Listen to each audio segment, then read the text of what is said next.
Mis amigos de Oso Europeo, nos encontramos hoy aquí desde Chulada de Barbacoa. ¿Qué tal los taquitos, mi joven? Qué bárbaro, no, pues de lo mejor aquí, bien recomendado que se vengan a disfrutar pues, la rica variedad de tacos, aparte también guisados, ¿no? Comida, ¿no? Guisados, comida casera. Oye, casera. fíjate, yo me aventé también ¿cómo se llama? Un consomé. Un consomé, no, pues a toda madre, señores. Sí.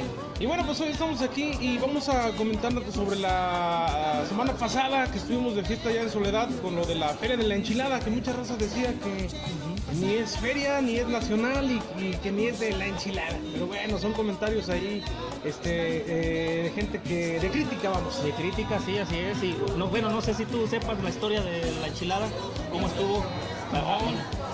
Al parecer, bueno, no sé en qué año haya sido, pero ya tiene años de que salió la enchilada. Esto fue por un error en un molino de Nixtamal. Para parecer que la señora, no recuerdo el nombre de la señora, pero por ahí molió chiles rojos y se mezcló con la masa y empezó a salir. De ahí viene la historia. Esa no me la sabía y es un buen dato. Es un buen dato, sí, porque Entonces iba a ser una normales con queso y todo el rollo, pero salió la masa roja. La masa roja y ahí fue donde nació la enchilada potosina. Bueno, esa no me la sabía. Qué buen dato, señor. Y bueno, pues en una de las presentaciones también que estuvieron ahí fue la presentación musical del Vagón Chicano. Vagón Chicano estuvo también. Vagón Chicano. Hubo muchos detalles también por parte de la gente organizadora. Hubo muchas quejas también por parte de los músicos que iban a chambear ahí, a abrir estos conciertos, estos eventos, que ya después no se les permitía la entrada o la estancia ahí dentro de lo que es el escenario. Sí, así es, yo recibí varias, de hecho hasta me tocó, tú lo viviste, estuvimos ahí acompañando a uno de los grupos que pertenecen al gremio de la música, de los músicos de aquí San Luis Potosí. Nos tocó ver que le dijeron, ¿sabes qué? No vas a salir, ya estamos recortado el tiempo y más que tocó que estábamos en ese rato nosotros y pudimos... Yo pienso que fue mala organización. Mala organización del tiempo, yo pienso que nomás es el tiempo y los espacios de los grupos, de que a uno les querían dar más tiempo de tocar. Yo pienso que nomás era de dividir el tiempo. Y bueno, pues de ahí en más, toda la fiesta, toda la cuestión de la música, pues todo perfecto, ¿no? Sí, todo estuvo muy bien. Ahí me tocó ver a Sonido Master. A los Mier. Fíjate que ese día, ¿quién se presentó primero en los grupos de SDM? Los Malcriados.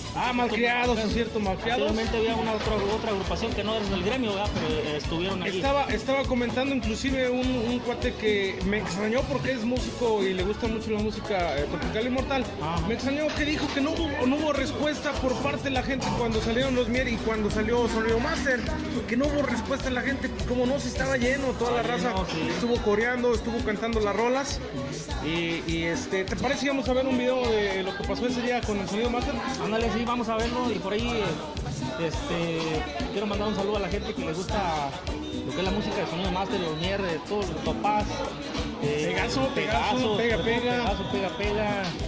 la onda grupera, para que vean este video que les vamos a enviar. Vamos con el Sonido Master y regresamos. Y aparte para que comentes también que vas a estar participando en radio también. Así es. En el programa de las inoxidables de Oso Europeo. Así es, por ahí vamos a estar en las inoxidables acompañando a Eric Chávez en las transmisiones. Muy pronto ya también por imagen, estaremos transmitiendo TV ya. Stream. TV Stream, exactamente. Y pues para que estén al pendiente, vamos a estar participando. Por ahí voy a estar colaborando en algunos programas con Eric Chávez, completamente en vivo, para que se conecten, casa. Bueno, pues vamos a ver lo que sucedió. Es de ahí con el Sonido Master y regresamos. ¡Vámonos!